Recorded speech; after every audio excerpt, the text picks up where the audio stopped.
Meu nome é Ryan. Tenho 29 anos. Trabalho com marketing e moro sozinho. Até alguns meses atrás, eu ainda fazia de tudo para ser um bom filho.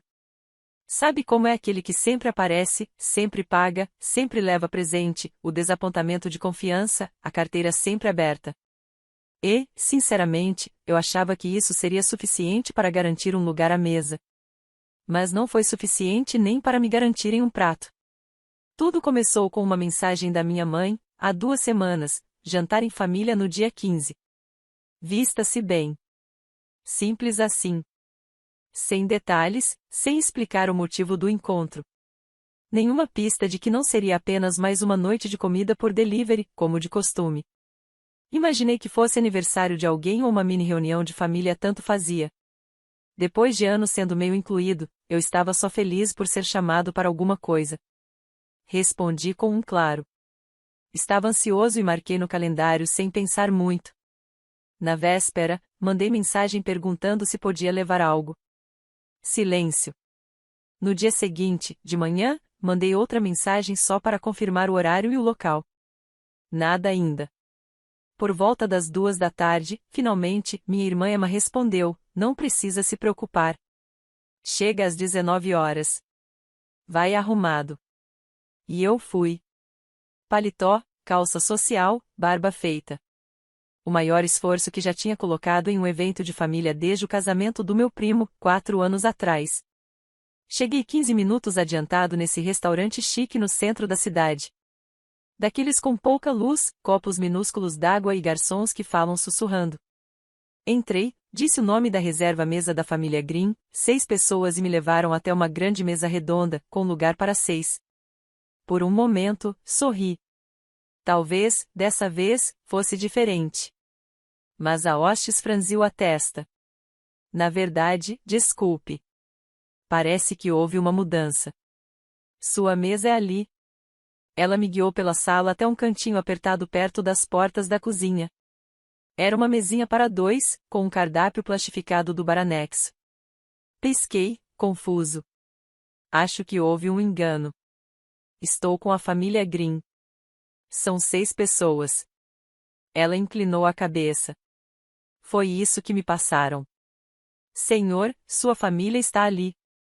Apontou de volta para a mesa grande e lá estavam minha mãe, meu pai, Emma, meu irmão mais velho Scott e a esposa dele, rindo e tomando vinho. Por um segundo, eu congelei. Meu primeiro instinto foi achar que era um engano. Mas então Emma se virou, me viu e sorriu. Ah, oi, Ryan. A gente pensou que você preferiria algo mais simples, então pedimos para colocarem você com o cardápio do bar. Scott recostou na cadeira, com o braço largado atrás da esposa. Achei que você não ia curtir esse lance de jantar chique. Minha mãe só deu um gole na bebida. Não disse nada. Senti o estômago embrulhar. Olhei para o meu pai, esperando que alguém dissesse algo normal. Uma piada, talvez.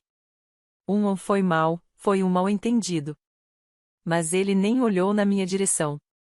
Em vez disso, ele se virou para o garçom e disse: vamos começar com as ostras e o pão sírio com trufas. E continue trazendo as bebidas.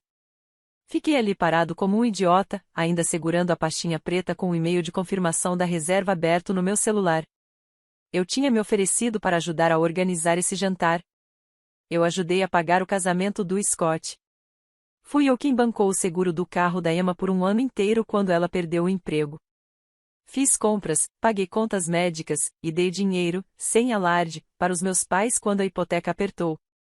E agora eu estava ali, sendo tratado como um estranho, com um cardápio plastificado na mão como se fosse um acompanhante deslocado. Eu não me sentei. Nem cheguei perto daquela mesinha deprimente que me tinham designado. Fiquei parado por um instante, engolindo uma mistura de vergonha e uma clareza que vinha devagar, mas firme. Você conhece aquele momento gelado, quase clínico, na cabeça, quando percebe: isso não é um mal-entendido. Eles realmente quiseram fazer isso. Aquela sensação acendeu algo dentro de mim. Me virei para o garçom que me acompanhava e falei, com calma: na verdade, fui eu quem fez a reserva. Eu vou assumir a mesa. Ele arregalou os olhos, ligeiramente surpreso. Ah, entendi, senhor. Passei pela mesa principal, ignorando a sobrancelha levantada da Emma e o risinho arrogante do Scott, e fui direto ao balcão da anfitriã. Você pode atualizar as informações de cobrança da reserva Green? Perguntei. Ela assentiu, educada, mas curiosa. Claro, senhor. Em nome de quem devemos colocar a conta do grupo principal? Só para garantir que tudo fique certo antes de encerrar meu turno. Ela hesitou por um momento. Então mostrei o e-mail de confirmação, aquele que eu mesmo tinha enviado 2 semanas antes, muito antes de meus pais sequer mencionarem o jantar com meu nome. Isso pareceu esclarecer tudo. Saí sem dizer nada. Me sentei num banco ali na esquina e esperei. Olhei o relógio. 10 minutos passaram. Depois 15. Imaginei os aperitivos chegando, o tilintar de taças, as risadas leves nos primeiros brindes. Quando deu 20 minutos, meu celular vibrou. Uma mensagem do meu pai, $1.900. O que você pediu? Não respondi. Pelo menos não na hora. Porque, pela primeira vez em muito tempo, eu não estava correndo para consertar a bagunça deles. Eu não era o plano B. Eu não era o capacho da família. Fiquei sentado ali, deixando o som de um jantar absurdamente caro desabar sobre ele sem levantar um dedo. Olhei para o celular. As mensagens de raiva começaram a chegar, uma atrás da outra. Primeiro, meu pai: sério, Ryan, isso não tem graça. Corrige isso agora. Você fez a reserva. É melhor dar um jeito. Depois, uma da Emma: o que deu em você? Você nos fez passar vergonha na frente de todo mundo. E, como sempre, Scott mandou só um emoji de anjoinha junto de um clássico, Ryan. Sempre fui o bode expiatório. Era para eu estar furioso. Era para eu estar andando em círculos, me remoendo, me culpando como sempre. Mas, em vez disso, recostei no banco, deixei o ar fresco da noite bater no meu rosto e simplesmente respirei com calma, firmeza e, acima de tudo, liberdade. A verdade é que aquele jantar não foi o começo da crueldade deles. Foi apenas a primeira vez que fizeram isso em público. Quando eu era criança, eu era o fácil. Emma era filha de ouro, charmosa, sociável, sempre elogiada por ser tão organizada. Scott era o primogênito clássico, conseguiu bolsa integral para a faculdade, não importava quantos empregos ele largasse ou quanto fosse condescendente, a mamãe e o papai ainda o olhavam como se ele fosse um rei. E eu? Eu era quem deveria me esforçar mais, quem deveria ter feito uma faculdade mais útil, quem não podia deixar ninguém desconfortável com o tom da própria voz. Quando consegui meu emprego em marketing, disseram que parecia algo meio suave. Quando comprei meu primeiro carro, brincaram que era bom para um modelo de entrada. Paguei meus empréstimos estudantis antes de qualquer um deles, e ainda assim me olhavam como se eu estivesse vivendo por cortesia deles, respirando o ar da casa sem convite. Mesmo assim, eu continuava por perto. Estava em casa todo dia de ação de graças.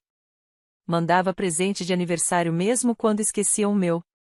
Pagava por coisas com as quais não tinha nada a ver. Por quê? Porque uma parte de mim ainda acreditava que, se eu continuasse aparecendo, um dia eles me veriam como parte da família. Não só como um parente qualquer, mas como alguém deles. Mas naquela noite, naquele restaurante caro, eu entendi que não era só alguém de fora olhando para dentro. Eu era o vidro contra o qual eles apertavam o rosto enquanto riam. Eu era a piada, a rede de segurança, o cara que sempre aparecia, mesmo quando eles não moviam um dedo por mim. Então, eu não voltei. Deixei que jantassem.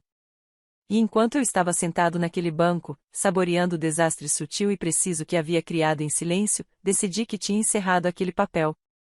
Na manhã seguinte, acordei com 7 chamadas perdidas. 4 do meu pai, 2 da Emma e uma da minha mãe. Essa me pegou de surpresa. Ela quase nunca ligava. Ouvi o recado meio que esperando algo dramático. Ryan, me liga assim que ouvir isso. Foi. Olha, eu sei que o jantar não foi ideal, mas você não precisava fazer uma cena. Seu pai está muito chateado. Todos nós estamos. E o restaurante disse que foi você quem fez a reserva. Disseram que as cobranças são finais. Eu não entendo por que você faria isso. A gente só estava tentando te dar espaço.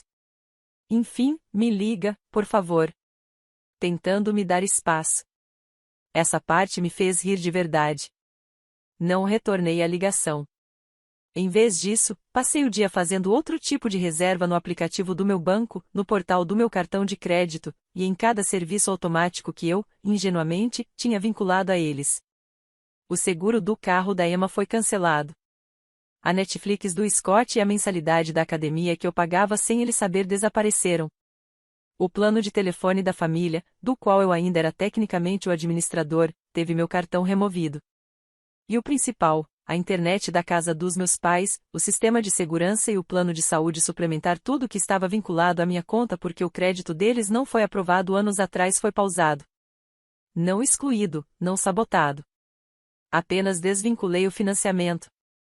Naquela noite, eu tinha uma planilha aberta no computador. Nada drástico. Só uma lista.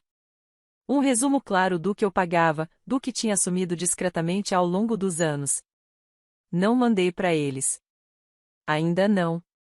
Esperei e não demorou muito. Na manhã seguinte, meu pai mandou uma mensagem em letras garrafais: "Por que a internet parou? Você mexeu na conta?" 5 minutos depois, minha mãe entrou na conversa. "Ryan, seu pai está surtando por causa do Wi-Fi e das câmeras. Por favor, conserta o que você fez." Logo em seguida veio Emma: "Você cancelou meu seguro? Meu cartão não está passando." Fui parada por um policial hoje cedo e tive que mostrar capturas de tela para ele. E por fim, Scott, que só manda mensagem quando quer alguma coisa, escreveu: "Você quebrou a Netflix e a academia. Você tem 12 anos?" Eu respondi: "Achei que você não quisesse um cara mole tomando decisões por você. Só estou respeitando seus desejos." O silêncio depois disso foi quase musical. No fim da semana, meu pai tentou ligar 8 vezes. A última mensagem de voz foi surpreendentemente calma: "Filho, tudo bem, olha, vamos conversar. Ninguém tá dizendo que você não tem direito de ficar chateado, mas não é assim que uma família resolve as coisas." Precisei me segurar para não rir, porque tudo o que eu conseguia pensar era: "Mas foi exatamente assim que vocês resolveram tudo por anos." Fingindo que estava tudo bem, deixando o ressentimento ferver sob a superfície, aguentando piadas, decisões arbitrárias, exclusões. Eu aguentei calado, enquanto eles continuavam no controle. E agora que eu não estava mais aceitando, agora era um problema? Não. Eu não estava com raiva. Eu estava exausto. No domingo, passei em frente à antiga casa da família. Não parei. Não toquei a campainha. Só queria me lembrar de que aquele lugar não era mais meu. Vi a luz da varanda piscando, aquela mesma que eu costumava consertar de 2 em 2 meses porque meu pai não conseguia subir na escada. O jardim estava tomado pelo mato, provavelmente esperando que eu aparecesse para cortar. Eu só continuei dirigindo, com um leve sorriso, porque o melhor de tudo é que eles nem sabiam o que mais eu vinha planejando nos bastidores. E quando descobrissem, bom, digamos que aquele jantar de $1.900 começaria a parecer uma pechincha. 3 dias depois do jantar, bateram na porta do meu apartamento. Eu não estava esperando ninguém ainda mais às 8h47 de uma quarta-feira, enquanto eu tomava café e pensava se encarava o trabalho ou fingia produtividade enquanto encarava planilhas num leve estado de pavor existencial. Espiei pelo olho mágico. Achei que fosse um vizinho com um pacote ou um vendedor de plano de energia. Mas não. Era minha mãe. Usava uma roupa casual que parecia saída de um catálogo de boas intenções disfarçadas e segurava uma sacola com a frase: "Viva, ria, ame." No rosto, uma expressão que tentava equilibrar preocupação com condescendência. Aquele sorrisinho de canto de boca, o lábio apertado, eu conhecia bem. Era a cara de só estou aqui porque preciso parecer civilizada. Abri a porta devagar, já me preparando. "Oi", ela disse, como se não tivesse me deixado uma mensagem de voz carregada de culpa mal disfarçada dias atrás. "Olá", respondi, direto. Ela olhou para dentro do meu apartamento, como se procurasse sinais de decadência ou, quem sabe, algum retrato emoldurado que provasse que eu era mais feliz quando estava com eles. Não a convidei para entrar. "Pensei que a gente pudesse conversar pessoalmente", disse ela. Eu continuei parado na porta. Ela piscou, claramente não esperando aquela recepção fria diante de tudo, o jantar, os pagamentos, o silêncio. Seu pai ficou muito chateado. Assenti. Imagino que sim. Deve ter sido difícil. A boca dela se contraiu. Ryan, não seja assim. Você sabe que seu pai não é bom em se expressar. Ele só estava tentando tornar a noite especial. Me colocando perto da cozinha com um cardápio plastificado de delivery. Inclinei a cabeça. Essa era a ideia de especial? Silêncio. Ela ajustou a alça da bolsa no ombro. Você sempre foi muito sensível. Aí estava. Aquela palavra. Sensível. Como se fosse falha de caráter. Como se querer respeito básico fosse uma exigência emotiva demais. Sabe, falei devagar, é bem mais fácil ser insensível quando te lembram constantemente que você não pertence ali. Ela respirou fundo, se preparando para um daqueles discursos.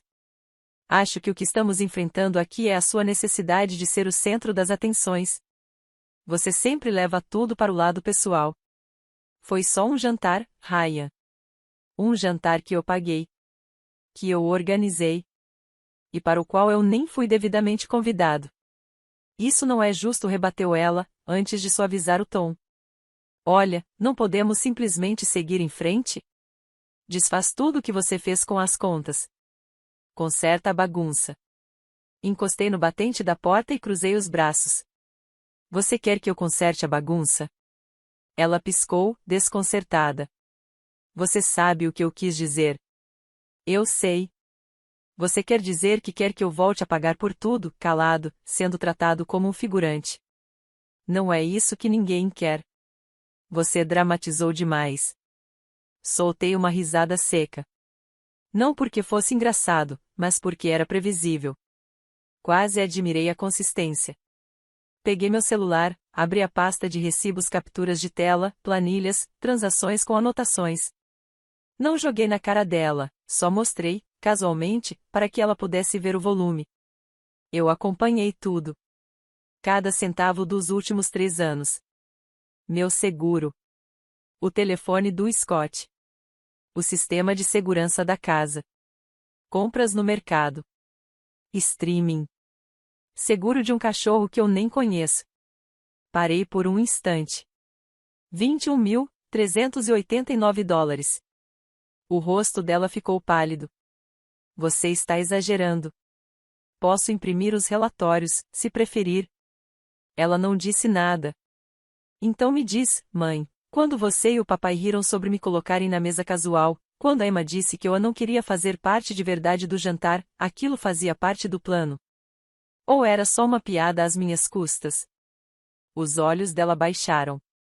Acho que todos nós dissemos coisas que não queríamos dizer. Mas vocês quiseram me excluir. Ela não respondeu. Ficamos em silêncio. Por fim, ela disse. Seu pai quer que você venha jantar no domingo. Um jantar de verdade. Vamos fazer sua lasanha favorita. Toda semana? Perguntei, direto. Ela sorriu. Sim. Deixei o silêncio se esticar antes de responder. Vou pensar a respeito. Ela pareceu aliviada, como se, naquele momento, eu estivesse cedendo. Mas eu não estava. Porque ela ainda não sabia. O que nenhum deles sabia é que eu já tinha entrado em contato com o advogado do espólio.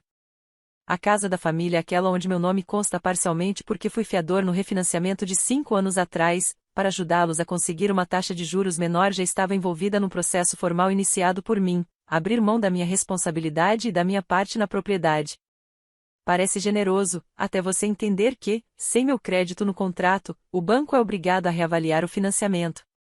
E considerando a situação financeira deles hoje, terão que vender ou aceitar um novo valor mensal muito mais alto. E o melhor de tudo? Eles ainda não fazem ideia do que está por vir. Mas vai chegar. Porque quando a carta do banco chegar, quando perceberem que não estão apenas perdendo o apoio financeiro, mas também o alicerce estrutural por trás de tudo, eles vão sentir. E pela primeira vez, eu não estarei lá para juntar os pedaços. Vou apenas observar em silêncio do mesmo jeito que eles costumavam me observar, comendo sozinho. Não fui ao jantar naquele domingo. Em vez disso, passei a noite fazendo lasanha na minha própria cozinha, com minha música preferida tocando ao fundo. Sem comentários passivo-agressivos. Sem culpa disfarçada de carinho. Só eu, uma taça de vinho, e a reconfortante certeza de que, finalmente, eu havia saído da caixa que eles passaram anos construindo ao meu redor. Na manhã seguinte, recebi uma ligação do advogado da família, o Sr. Callahan, um homem calmo, profissional, quase nos seus 70 anos, sempre me lembrando um bibliotecário que, por acaso, se formou em direito. Falei com ele 3 vezes nos últimos 2 meses, preparando tudo nos bastidores, hipoteca, divisão da propriedade, e mais importante, minha saída. Ele ligou para confirmar se a notificação oficial havia sido entregue naquela manhã. Seus pais estavam em casa quando o entregador chegou. Ele disse, gentilmente: espero que eles entrem em contato em breve. Ele não estava errado. Às 9h17 começaram as ligações. Primeiro, meu pai. Que carta é essa? Você desistiu do refinanciamento? Está maluco? Você tem ideia do que isso faz com nossa hipoteca? Logo depois, outra mensagem. O Callahan disse que ou a gente refinancia sem seu nome ou vende a casa. Você sabe que não vamos conseguir a mesma taxa outra vez. Vai levar sua própria família à falência? Não respondi. Às 9h40, minha mãe deixou um correio de voz. Ryan. Querido, eu não entendo o que está acontecendo. Isso não pode estar certo. Nós conversamos sobre o jantar. Você disse que ia pensar. Por que nos pegou de surpresa desse jeito? Às 10h, o Scott entrou na rodada. Você está falando sério? Agora, depois do jantar? Rainha do drama. Cresça e conserta isso. Depois, a Emma. Tudo bem, você já fez o seu show. Já deu. Você nos humilhou. Estamos todos sofrendo. Se isso faz você se sentir melhor, parabéns. Espero que esteja feliz. Eu também não respondi. Porque nada disso foi por atenção. E muito menos por vingança. Fiz porque, enfim, aceitei a verdade, eles nunca me veriam como um igual. Nunca me tratariam com respeito. E nunca me dariam um lugar à mesa a não ser que eu mesma construísse, pagasse pelas cadeiras e ainda servisse a comida. E mesmo assim, ainda me entregariam um cardápio de delivery. Mais tarde naquela tarde, bateram na porta do meu apartamento de novo. Dessa vez, foi meu pai. Ele não esperou ser convidado. Passou direto por mim como se ainda fosse o dono do lugar, com as narinas dilatadas. Precisamos conversar. Fiquei parado na porta. Estamos conversando. Ele começou a andar de um lado para o outro, feito bicho enjaulado. Você nos pegou de surpresa. Você me pegou de surpresa. Depois de tudo que eu fiz por você. Eu realmente ri. Do quê? De vocês zombando de mim no jantar? Deixando a Emma e o Scott me tratarem como alguém descartável enquanto eu pago metade da vida deles? O maxilar dele se contraiu. Você sempre se faz de vítima. Não respondi com calma. Eu só parei de me oferecer para esse papel. Ele apontou o dedo na minha direção. Somos sua família. Você não simplesmente se afasta da família quando as coisas ficam difíceis. Que curioso, disse, cruzando os braços. Você se afastou de mim emocionalmente há anos. Eu só parei de correr atrás. Ele ficou em silêncio por um instante, como se o peso das palavras tivesse acertado o peito dele. Olha, disse, depois de uma longa pausa, mudando o tom, a gente tá numa situação difícil. Se isso for pra frente, vamos perder a casa. Você sabe disso. Sei. Então vai deixar isso acontecer? Olhei bem fundo nos olhos dele. Eu não estou deixando nada acontecer. Só estou me afastando. As consequências são apenas o resultado natural do que vocês construíram. Você está punindo todo mundo porque não gostou do seu lugar no jantar. Balancei a cabeça lentamente. Não. Estou indo embora porque, depois de anos dando e dando, ficou claro que eu nunca seria mais do que conveniente. Não amado, não respeitado. Só útil. Você nem me via. Ele desviou o olhar, a mandíbula apertada. E então murmurou. A gente achou que você não se importava. E ali estava. A verdade. Não falei mais nada. Não precisava. Ele ficou ali por mais um momento, parado, como se esperasse uma briga. Como se estivesse esperando que eu cedesse.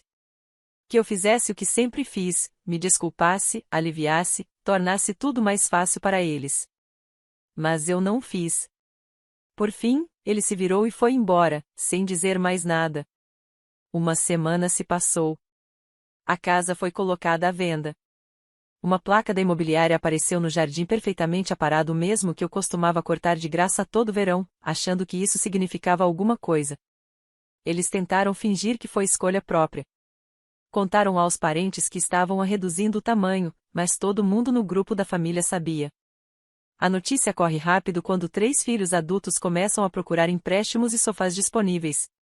Emma postou uma história enigmática no Instagram sobre traição de quem menos se espera, seguida de uma foto do carro dela parado, com o porta-malas aberto, porque ainda não tinha renovado o seguro.